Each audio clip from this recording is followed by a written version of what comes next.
শিশু শিল্পী হয়ে শোবিজে ক্যারিয়ার শুরু করেন বর্তমান সময়ের নায়িকা পূজা জেরি। অভিনয় দিয়ে একে একে কেটে যায় তার ৬টি বছর।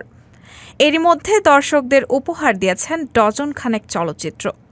সম্প্রতি সামাজিক যোগাযোগ মাধ্যমে পূজা এক পোস্ট করে ভক্ত ও অনুরাগীদের সতর্ক থাকার আহ্বান জানিয়েছেন, যেখানে তিনি জানান তার নাম ব্যবহার করে অনেক অনলাইন জুয়ার প্রমোশন করা হচ্ছে। পোস্টে এই অভিনেত্রী লিখেছেন, কতিপয় কিছু অসাধু পেজ থেকে আমার ছবি ব্যবহার করে অনলাইন জুয়া বা গেমিং অ্যাপ প্রমোশন করছে, যার সাথে আমি ব্যক্তিগতভাবে যুক্ত কিংবা অবগত নই। সুতরাং আমি খুব শীঘ্রই আইনি ব্যবস্থা নিব। আপনারা কেউ প্রতারিত হলে সেটার সাথে আমি দায়ী থাকব না। ধন্যবাদ। কমেন্ট বক্সে মতিউর নামে এক ভক্ত লিখেছেন, আইনের পরামর্শ নিন আপু। ফারুক নামে আরেকজনের ভাষ্য, এদেরকে আইনের আওতায় আনা হোক। বাংলাদেশের সংবিধান ও আইনে জুয়া খেলা নিষিদ্ধ। জুয়ার কোনো বিজ্ঞাপন কিংবা প্রচারণায় জড়িত থাকাও এক ধরনের অপরাধ। তবুও চলতি বছরে নিষিদ্ধ অনলাইন জুয়া কোম্পানির বিজ্ঞাপনে অনেক অভিনেত্রী তাদের নাম লিখিয়েছেন। রায়হানা মুন, সবার কথা।